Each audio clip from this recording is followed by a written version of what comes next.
Welcome to the Love Lab Podcast, a safe and fun place to get real and learn about sex. Whether you're a man or woman, single or couple, this is the show for you. I am your host, Kevin Anthony, and I am here to guide you to go from good to amazing in the bedroom and your relationships. All right, welcome back to the Love Lab Podcast. This is episode 278, and it is titled How Technology is Shaping the Future of Sexual Wellness for Both Men and Women. So if you're watching this on YouTube, you will see that I have a guest with me today who I'll introduce in a moment, and he is going to help us kind of go through the current technology and how we can utilize technology really to benefit sexual wellness for both men and women.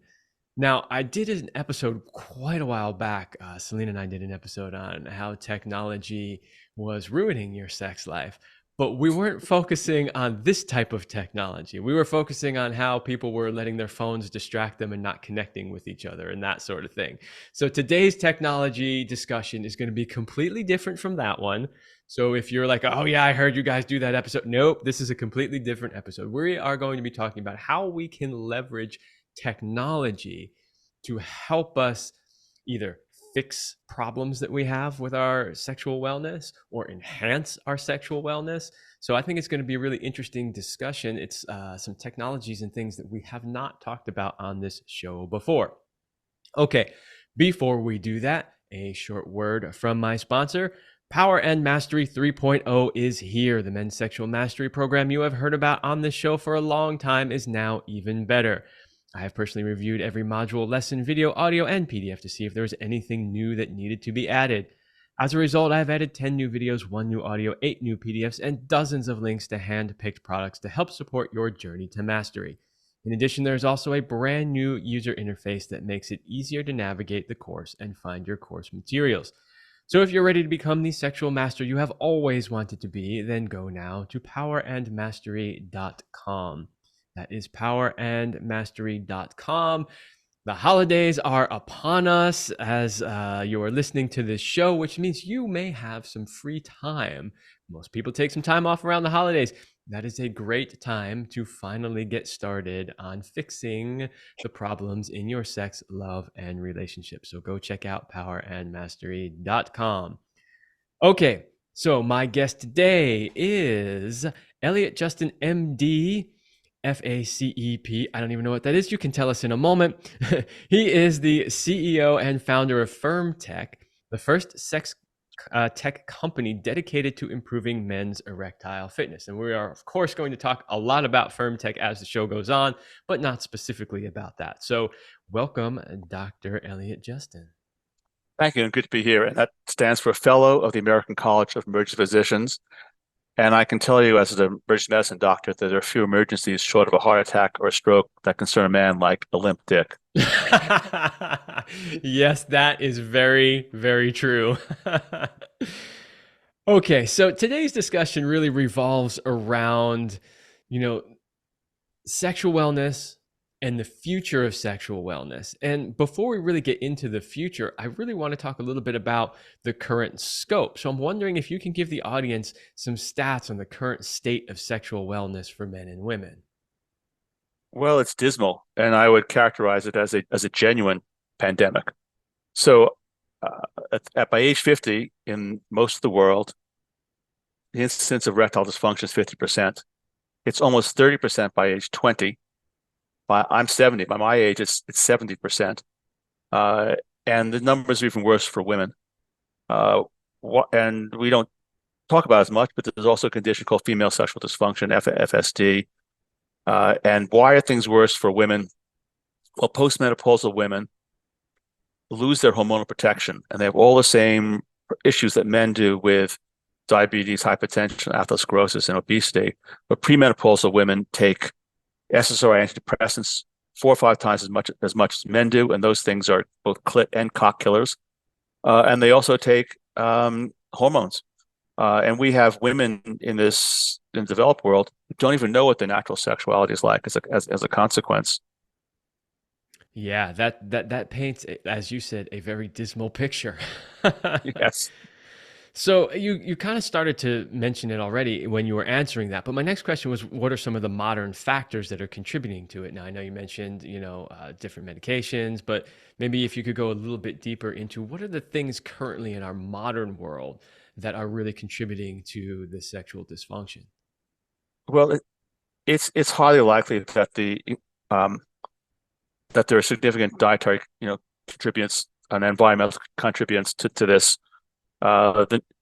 The medical research on the impact of nanoplastic fibers upon upon our hormones, on male sperm production. I mean, the fact that sperm counts are 50% lower than they were 20 years ago, and 70 to 80% lower than they were in my youth. That's just shocking. The and so I think the endocrine inhibitors like the plastics are more than likely not responsible.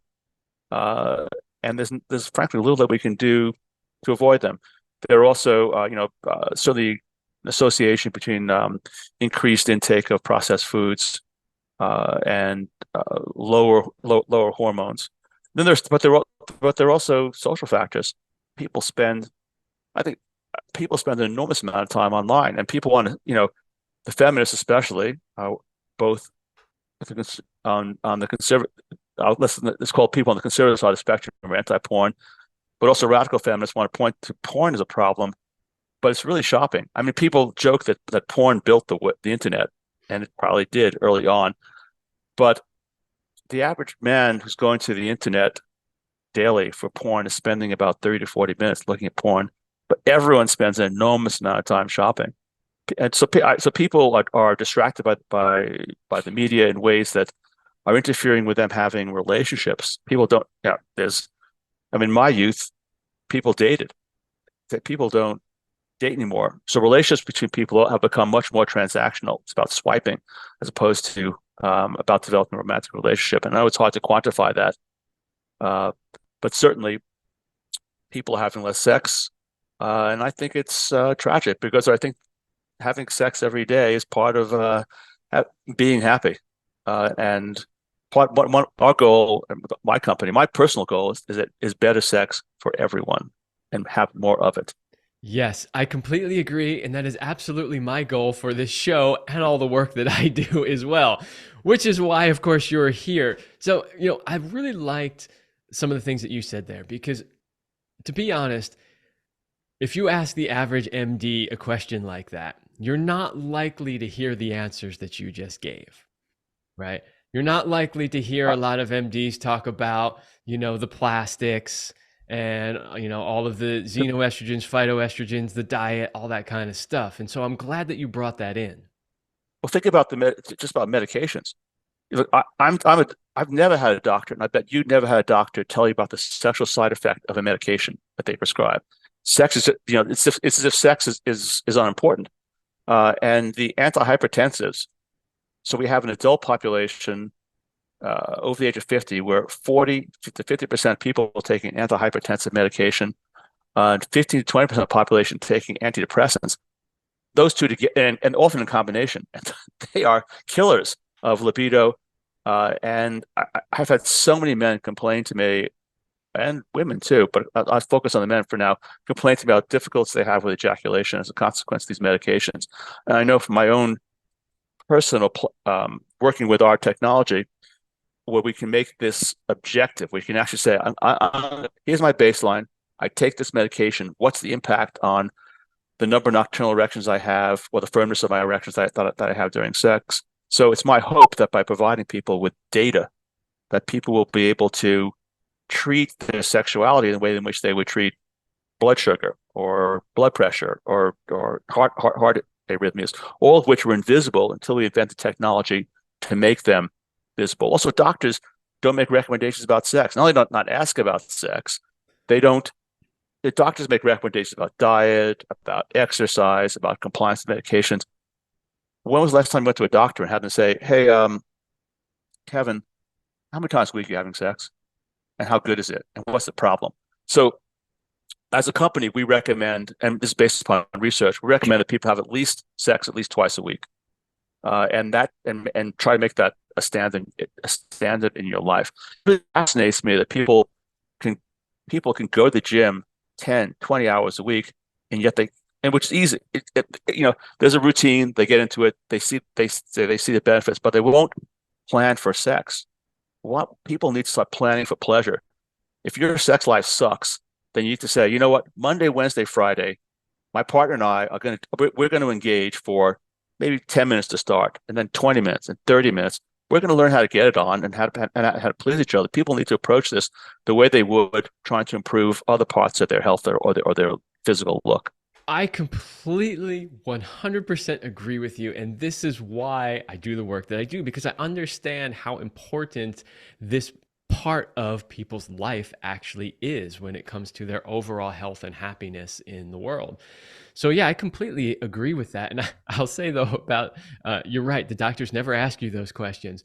But given the average doctor's knowledge on this subject, I'm kind of glad they don't go there because they have no idea what they're talking about in this particular topic. The majority of them, I'm sure there's a few good ones out there, like yourself, who know it, but the majority don't. Well, I'm sorry to interrupt you, Kevin. Let me tell you a joke that we have. I think I told you before we got on the show that we just had the Sexual Society for Medicine of North America show, the biggest sex urologist show in North America. It's held annually. And one of the jokes that we have at our booth is, how do you tell the difference between a gay doctor and a straight doctor? You ask one question. Can you guess? When was the last time you had sex? That would be a good one too. But it's kind of along those lines. I ask, do you use a cock ring? The straight doctor is like, I don't need that. They go right to male pride. The gay doctor is, last night. Got a better one? So the first line of therapy for a man with ED, or frankly for any man who wants to improve his performance, is to put a ring on it. Because nothing beyond rock hard, there's cock ring hard. Nothing will get a man harder and produce a more intense orgasm and a more longer lasting erection, than a cock ring. But the other thing that urologists don't understand is the most common male problem is not getting it up, it's keeping it up. And so what urologists do is they throw medication at it. We're going to give you this PD5 medication, Cialis or Viagra being the most common ones. But they put more blood in the penis, but you still require stimulation. But for most men, the problem is, I've got an erection, but for whatever reason, my partner and I haven't had sex in a while. I'm anxious. I'm taking a medication. I've had too much to drink. They've lost it the last time. They've lost their confidence. And the great thing about a ring is once a man's aroused, a good ring holds the blood in the penis. And then if someone says something the other person doesn't like, or if they've had too much to drink or too much marijuana or whatever it is, it makes less of a difference because the ring is going to hold the blood in. Yeah, I want to come back to something that you've mentioned a couple of times, which is the medications, because in the line of work I do, I work with a lot of men who are experiencing erectile dysfunction. And one of the very first questions I always ask them, of course, is what medications are you on? And I'm always surprised at how many of my clients, I'm not so much surprised anymore that they're on either, a hypertension medication or antidepressants. That's not what surprises me. What surprises me is that they generally, and this is true the majority of the time, are completely unaware that these medicines could be affecting their ability to function sexually. And I mean, I don't expect everybody to be an expert on everything. This is the line of work that I do. So obviously I need to know this type of stuff, but it is something that their doctor is putting them on, and you would think that people would actually research what the potential effects are. But it comes back to your point also, which is that the doctors are obviously not telling them this. Yeah, it's really, frankly, I think it's malpractice. When you have I'll give you, when you have a patient who's depressed and you kill their sexuality, which is that. They're just going to get more depressed. And the other, and if you're on the premature ejaculation side, if you're going to prescribe an SSRI like Wellbutrin or Lexapro or whatever for premature ejaculation, and now you got a guy who can't ejaculate, well, you really haven't fixed the problem. You've taken this relationship that this person is in, and you've fucked with it. Excuse my language. You fucked with it because you've gone from one problem to another, and now you've also made a man dependent upon a medication. It's wrong. I completely agree. And so there's obviously the side effects of the antidepressants, but then there's also, a point I just want to sort of put out there for anybody who's listening, just to use your brain for a second. But if you're on medication that is basically supposed to either thin your blood or increase, the circulation, that is likely also having an effect on your ability to put blood into your penis, right? That's right. And these medications are often synergistic. So you're never going to have this. This now we're talking about both the government and doctor failure, not so much a pharma failure. Pharma just wants to make money, so they come up with a product for one indication, but they never test synergy. No blood pressure company is ever going to say, "Hey, let's add an antidepressant and see what happens," or vice versa. They know though, and the doctors should. If the doctors were observing the impact on their patients and taking good histories, they would know as well. And we rely upon the government to do research that the private sector won't do, and the government does no research. And that's a whole other subject, I guess. But Oh, it is, and it's one that I would love to get into. However, it's not really the focus of this particular episode. I really want to spend more time letting people know like what alternatives there are. But just know that what you're being told may not be the whole story. Like if you go to your doctor, you're a listener out there and you're experiencing these problems, you go to your doctor, you may not be getting all of the options available out there. And that's really the focus of this show, is what other options are there aside from that standard advice that you get. So, okay, so we've started talking already about your device in FirmTech. So let's dive a little bit more into, we're talking about erectile dysfunction in men. Let's talk about what they normally prescribe to men to solve this, and how what you're developing is different, and how it utilizes the technology. sure. Well, it's unusual today for the doctors to use a device called the Rigiscan anymore. If a man goes to a doctor and says he has ED, they'll prescribe a medication. Well, they'll have the man fill out a subjective score, and they'll prescribe a medication, usually a PD-5 medication like Viagra, Cialis being the market leaders, sildenafil and tadalafil being the generic names. The problem with that approach is the subjective scoring systems are inaccurate. And at the meeting I mentioned to you in San Diego at the beginning, that just this last week, we presented research that will be published in a couple of months, showing that these scores don't relate. So there are men. These subjective scoring systems say there are men who have ED who don't have it, and men who don't have ED who actually have ED, and we make it objective. So how do we make it objective? We count the number of nocturnal erections. So when a urologist came to me about 3 years ago and said he wants to count the number of nocturnal erections, I'm an emergency physician. I said, why would you want to do that? I mean, I don't understand. And he explained to me, and as a doctor, I should have known this, but I wasn't taught this, and almost no doctors taught this, that the number of nocturnal erections are a leading indicator of man's cardiovascular health, meaning before a man has a heart attack or a stroke, a leading indicator is a predictor. You don't know that you're at risk to have a heart attack or a stroke unless you're counting the number of nocturnal erections. The same thing for developing clinically significant diabetes. So being able to count the number of nocturnal erections is extremely valuable for either for men who have those diseases, or as a screening test for men over the age of 45 or 50 who are at cardiovascular risk. So I'm confident that what we're doing at FirmTech will become the standard of care. Right now, if I went to, well, you look older, you got gray in your beard. If you went to a doctor and said, "Gee, I'm here for my annual physical," or when I notice when I work out, I feel a little more short of breath, and they just listen with the stethoscope, you'd think, what the fuck is this, 1880? I want electrocardiogram. I want baseline lipid profile. I might even want a CT angiogram with a score in order to see what my risk is right now. So we are with our erectile fitness score, we're providing that data. So that's first, we count the number of nocturnal erections. That goes down. That's significant. Two, we have our device can be worn during sex. So what do men care more about? What's going on at night or what's going on when they're trying to perform? So we measure the duration and firmness of erections when men are trying to have sex. And utilizing that data, men, and if they want to involve the healthcare providers, they can assess the impact of diseases, medications, diet, exercise, supplements, etc., upon their sexual performance, relationships, upon their sexual performance.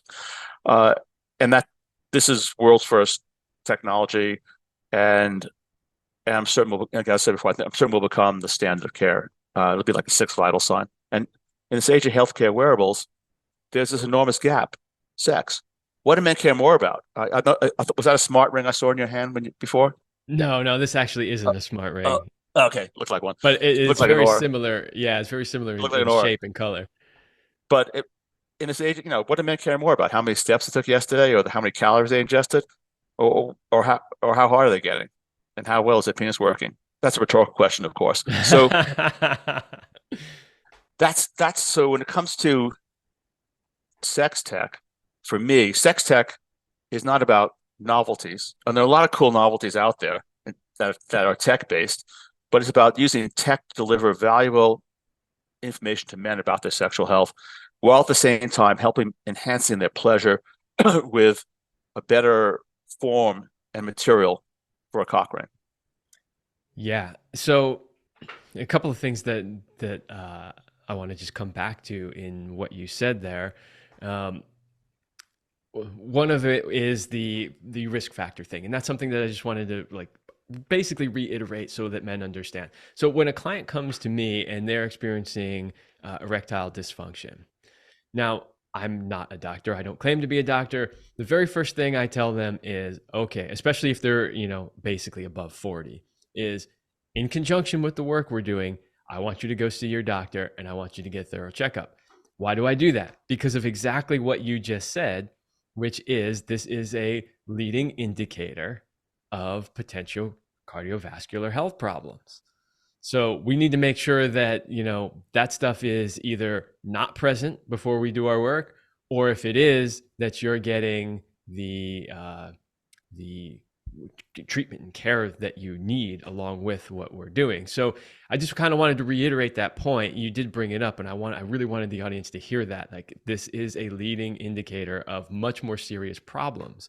So it's not just about, can I get it up and can I have sex, but it is literally an indicator that you might have a larger health issue. So that was kind of the first thing that I wanted to bring up about what you just shared. And then the second thing is, and this is something we talked about a little bit in the pre-interview too, is we started talking about the difference between the novelty sex toy industry and your device. And so I'm wondering if you could just talk a little bit more about that, because I really want people to understand the difference, right? Because you can go to any sex toy store and pick up a cock ring, but that's not the same as what you have created. Well, the tech for health is unique, and I think it is important. I want to reiterate your point, if you don't mind, because we've had men using our device who didn't know they were diabetic, significantly diabetic, but their nocturnal erections were low, and they went to their doctor. We've had at least one man that I know of who only was having one nocturnal erection, who's young. He was 38 years old. They went to his doctor, and he was a significant risk for a heart attack, and he got catheterized, and then the problem was treated. And we've had men as young as 26 who are taking toxic doses of steroids to bodybuild, who identify that problem, that they have a peanut erectile problem as a consequence utilizing our device. But on the cock ring side, cock rings are cock rings conventionally have made it for 150 years out of hard silicone plastic. You have to have an erection to put them on.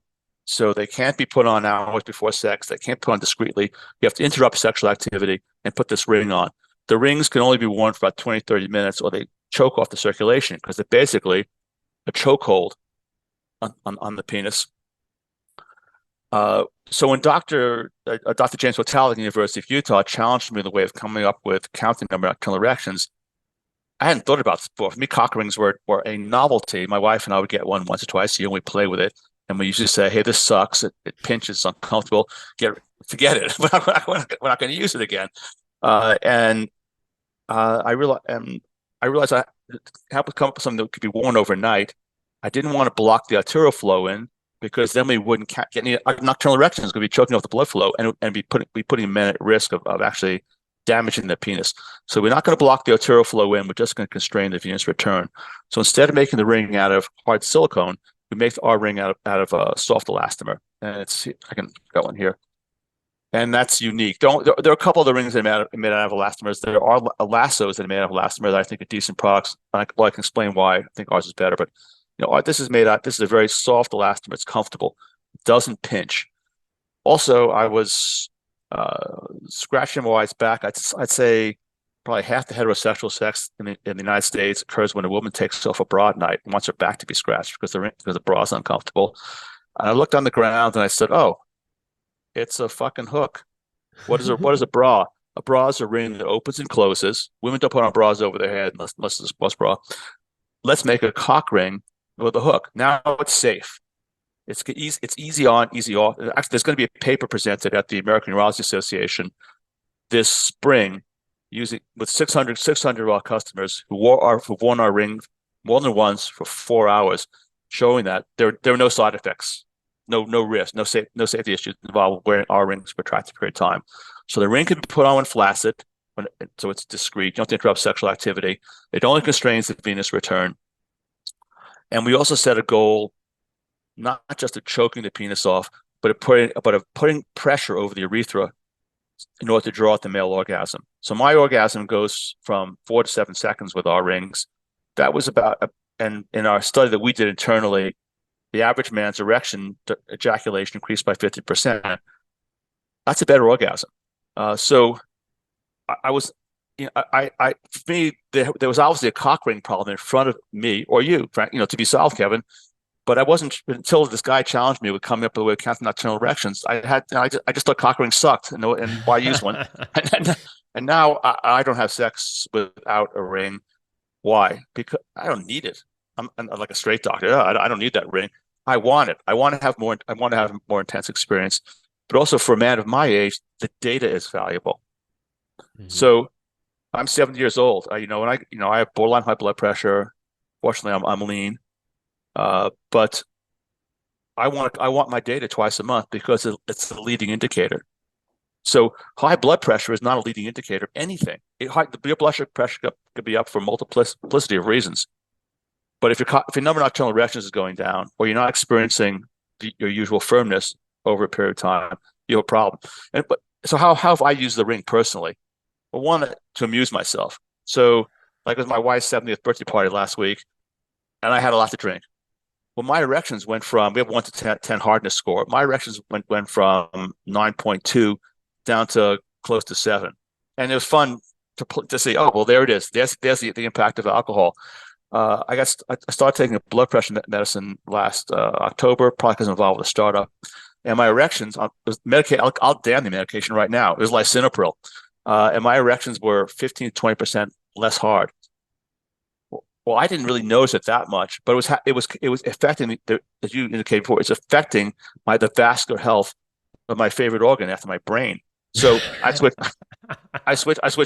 medications, and actually, now the company's doing well. I don't really need the medication anymore. But it was interesting to me personally to see that impact. When I travel internationally, I'll take Ambien for sleep, and that would wipe out my nocturnal erections. I don't take it anymore. Because why would I want to interfere with the vascular health of my penis? And we have doctors who are our customers who are utilizing our device to titrate their blood pressure medications and their antidepressants, so they can get the benefit of those medications and still perform. Yeah, that is fascinating. So there's a lot of potential uses for this particular device, and it's really interesting. So you're saying that the number and the strength of the nocturnal erections are really a fantastic indicator, and it's something that obviously before this device was created, it wasn't possible to actually track and measure.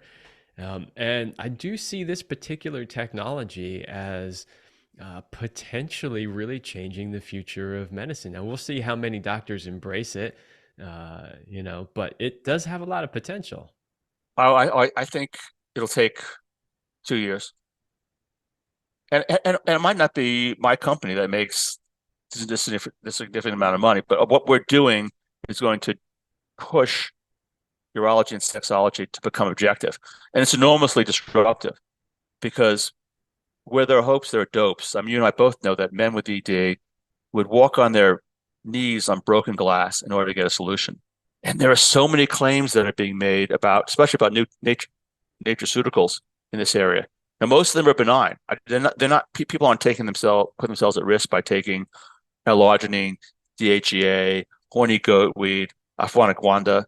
I can name a bunch more because we have people sending us their products to test, and almost nothing works. I have not seen, and so my wife and I, we even put together a list of like herbs and supplements that could potentially help, but I have not actually seen any of those things solve a problem. And that's what seems to be what you're Yeah. saying too. So in other words, I've never seen a man in the years that I've been doing this work simply take those supplements, whether they're individual supplements or there's a whole bunch of them that are, pre-made. And Right. I've never seen a man come back and say, once I started taking that, my problem was solved. I've not seen that happen. Not saying they don't have some maybe ancillary benefits, but I have not seen it solve anybody's problem. Well, most people don't suffer. Well, supplements are helpful if you're undernourished. And there are people who are undernourished because they're eating crappy diets. But as the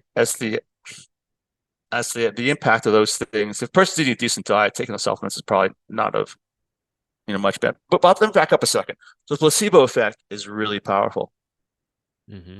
And I recognize as well, even in my own life, that I'll talk about travel again.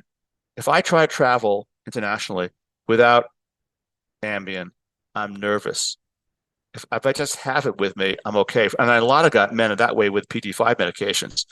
I don't know if I'm going to take the Viagra but to have it with them, gives them, address that confidence problem. But a ring is better. So we've done a study internally, and there's going to be a study that's being done just about to kick off next week. That'll be independent.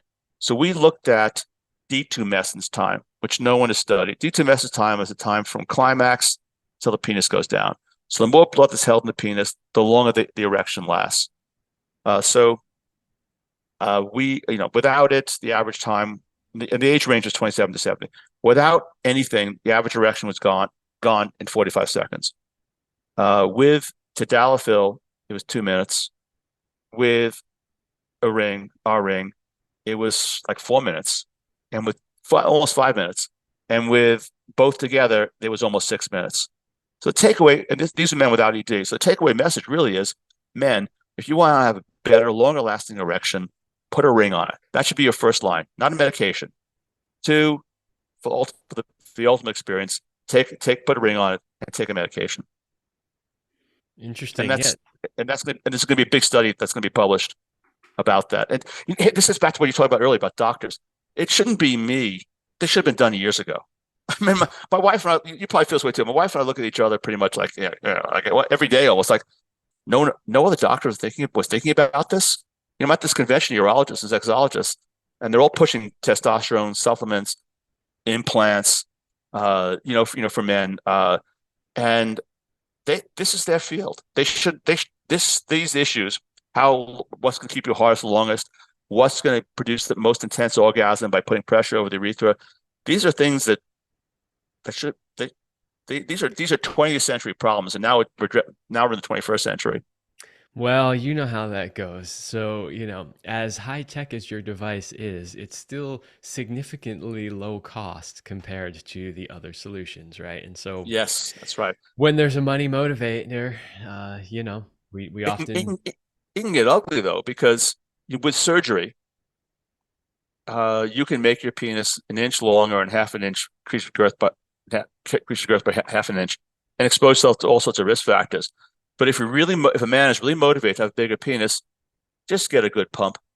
Pumping can make your penis bigger. It can make it longer. It can make it wider. I personally don't have the discipline. I might have had the, but to do that. But if you're going to think about getting, why cut on your penis when you could just pump for 10 weeks?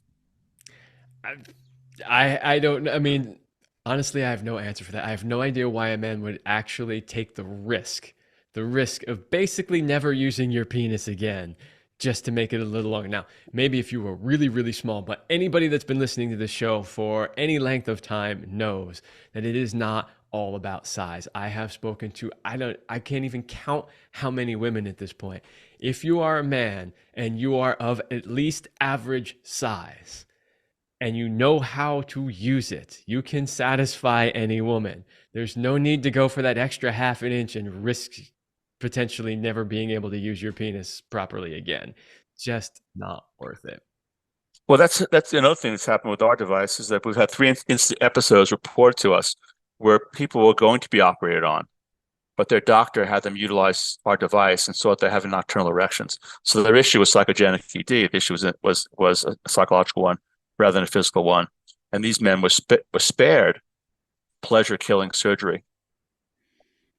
That makes it worth it right there by itself. If there were no other benefits, that would be enough, but there are others. So, okay, we're getting a little long in the show. I need to take a I'm break sorry. real quick. And then when we come back, I want to talk about some of the other technologies that are potentially going to impact sexual wellness in the future.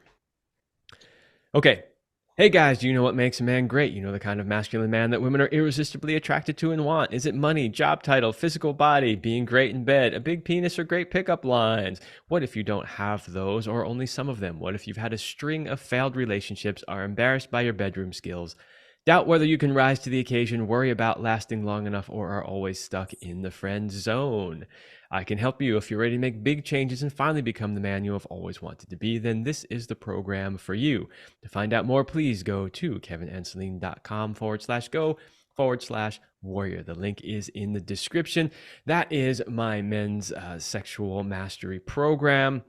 And in that, not only do I help you with all of the things that we've been talking about, this is where I also have an opportunity to even incorporate technologies like we're talking about today to help you achieve your goals. So go check that out, kevinandceline.com/go/warrior. Okay. Oh, one other thing I want to talk about too, because we have focused a lot on this episode so far on male sexual problems, but I did want to make sure that we touched on FSD. So could you maybe just talk for a moment about FSD, how prevalent it is, what types of things people or women suffer from, and maybe what some of the solutions out there are? Yeah. Uh, Women's FSD, the equivalent of ED, is a it's about 5% greater than men's problems. So if it's 50% of men by age 50 who have ED, it's about 55% plus of women by age 50 who express difficulty in getting aroused, difficulty in climaxing. And the numbers, if in men, it's about 30% at age 30. In women, it's a little bit higher. I think it's higher because of the reasons that we discussed earlier, which is that hormones and SSRI antidepressants are commonly taken by younger women, and they can be libido killers or inhibitors. The answers for women are much the same. Well, I really want to talk not so much about about diet in this case, but I want to talk about data. So there is a product for women called the Lioness vibrator, and the Lioness is the first vibrator, the only vibrator that I'm aware of that delivers sexual health information to women as opposed to just novelty.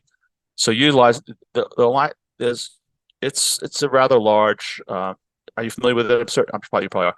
The Lioness vibrator is a, not gonna say it's a wand, but it's large. It's held in the hand, and the piece that goes inside the vibrator of the clitoris, the piece that goes inside the vagina can measure pubicocaudal muscle contractions, and utilizing that information, women can start to measure the impact of medications upon their sexual health.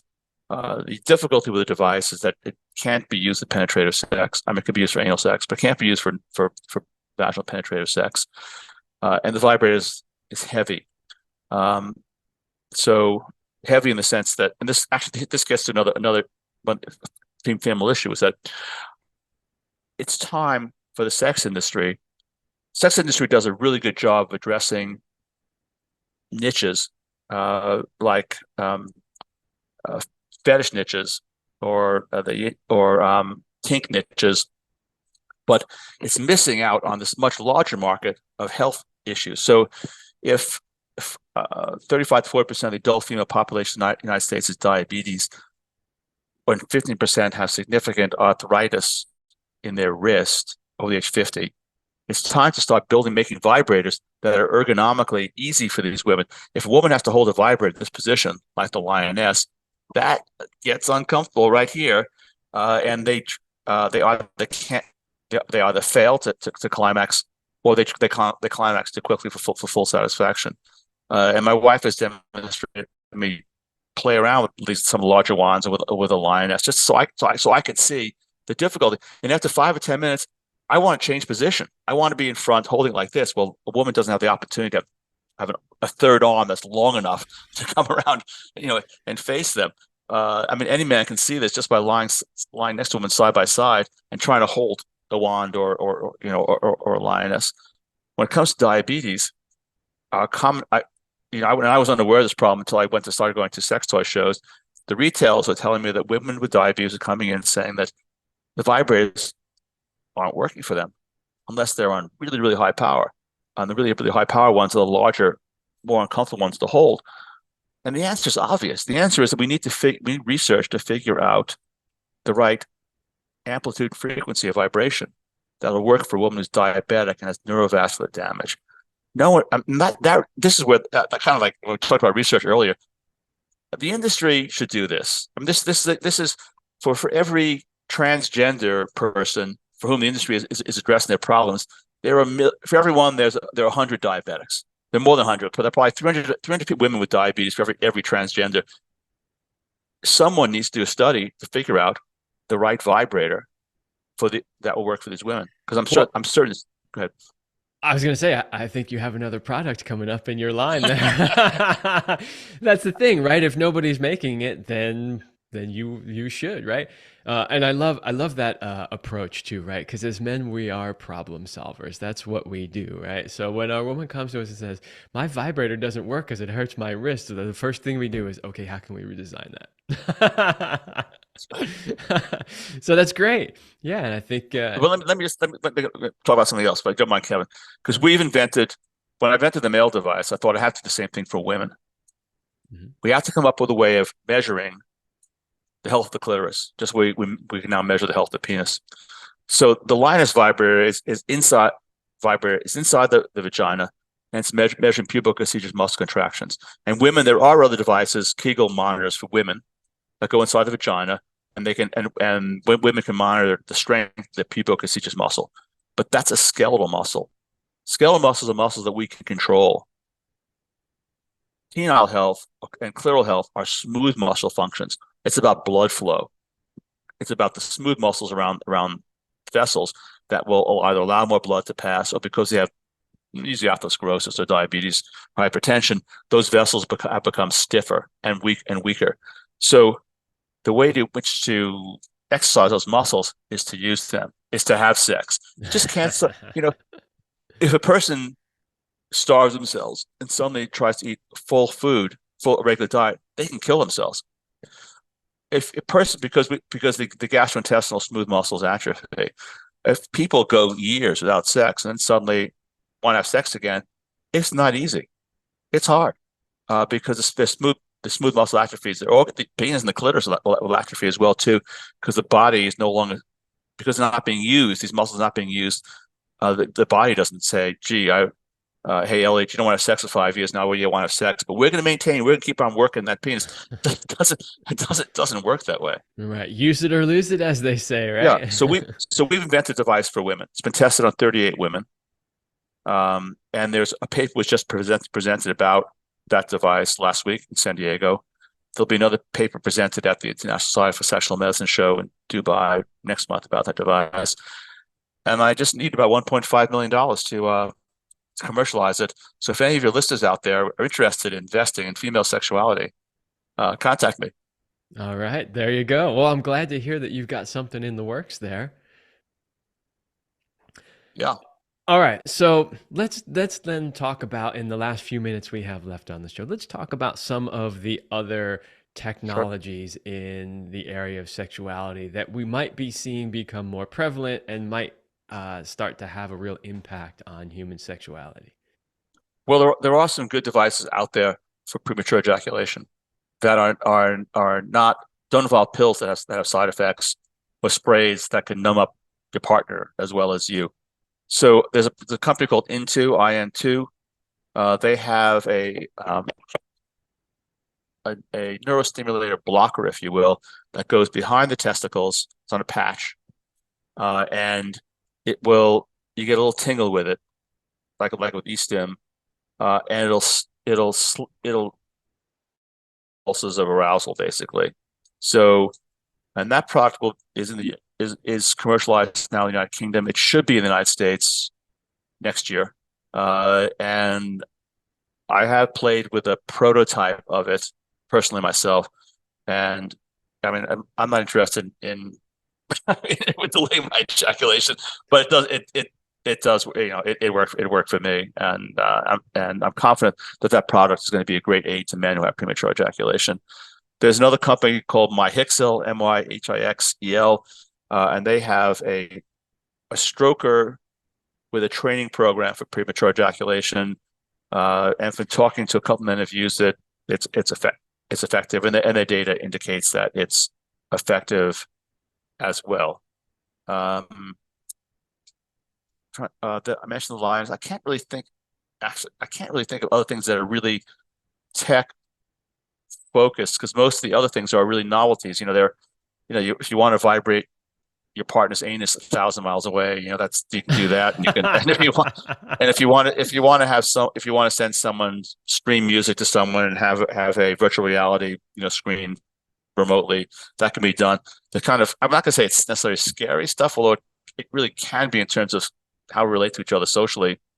Uh, there, you know, there are chat partners that will learn everything about you.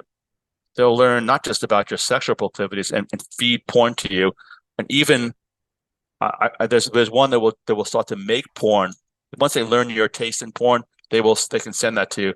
But they're also going to learn your politics. They're going to learn your taste in music. They're going to shop for you. These e-sex partners are that's bizarre, but it is bizarre, and it is going to change how my grandchildren and your children interact, because a lot of people I think are going to find their people who grow up in a virtual environment aren't going to want to leave a virtual environment for a real environment. That's more challenging. It might be more satisfying, but that's challenging. Well, let's hope that it never gets to that, because if we learned anything, now, of course, we knew this already, but if we needed any proof about the importance of human connection, COVID really showed that to us, right? You put the entire world on lockdown and see what happens to people's mental health state, right? So, this idea that we don't need actual human physical connection is ludicrous, in my opinion. And I hope that these technologies don't take us in the direction of more separation and less connection with each other. That I hope that we don't go in that direction. So this is kind of a warning to those listening. If you want to utilize those technologies, maybe to supplement or as a novelty here and there, but don't let it replace your actual physical human connection. What's even scarier is that the government can develop social credit scores Hmm. about this. They can monitor even now. I'm confident that if the government wanted to, they could find out what I like on Pornhub. If the government could find out, it's the government could find every sex tech that I've exchanged with my wife. All these things are hackable, Well, so and that as you know, right, they have a tap on the main internet lines in this country, and every single packet of data that moves across those internet lines is stored in a mega data center out in the middle of Utah somewhere. yeah, it's So if alarming. the, so if they want to find you, they can, and they know everything that you've streamed over that internet connection.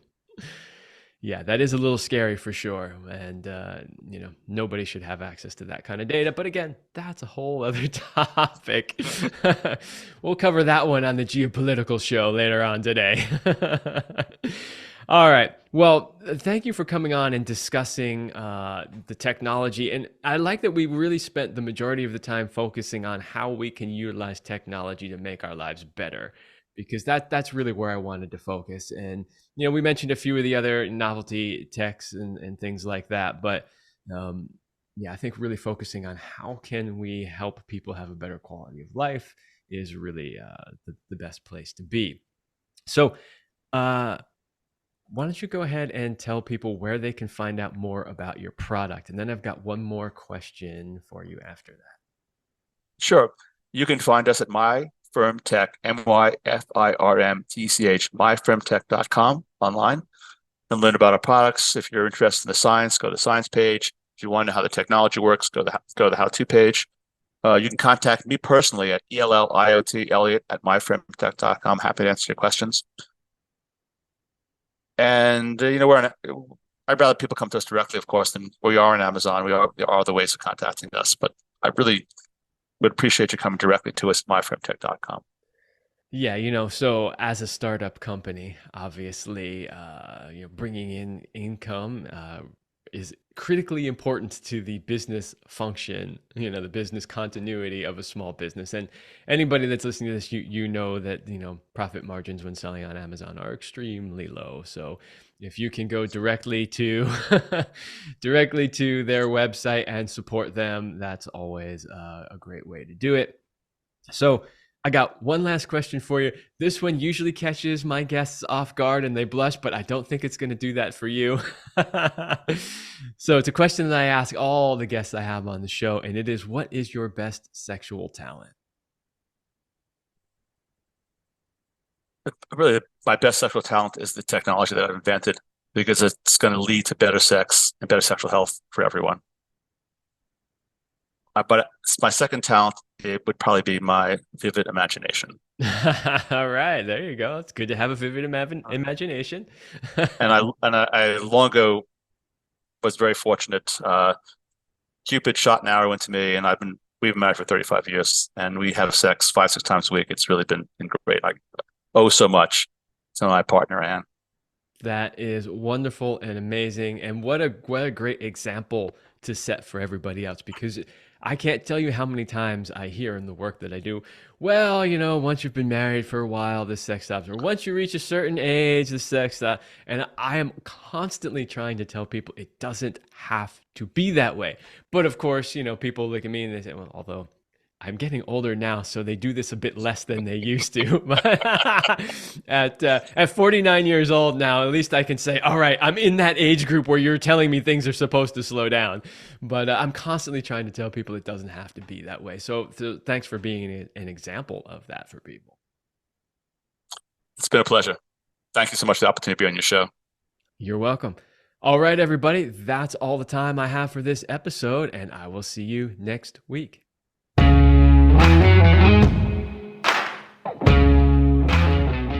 I hope you liked this episode of the Love Lab podcast. If you enjoyed this show, subscribe, leave us a review, and share it with your friends. And for more free exclusive content, join me in the Passion Vault at kevinandceline.com/vault. That's kevinandceline.com/vault. Thanks for listening, and remember, as Celine used to say, you're amazing.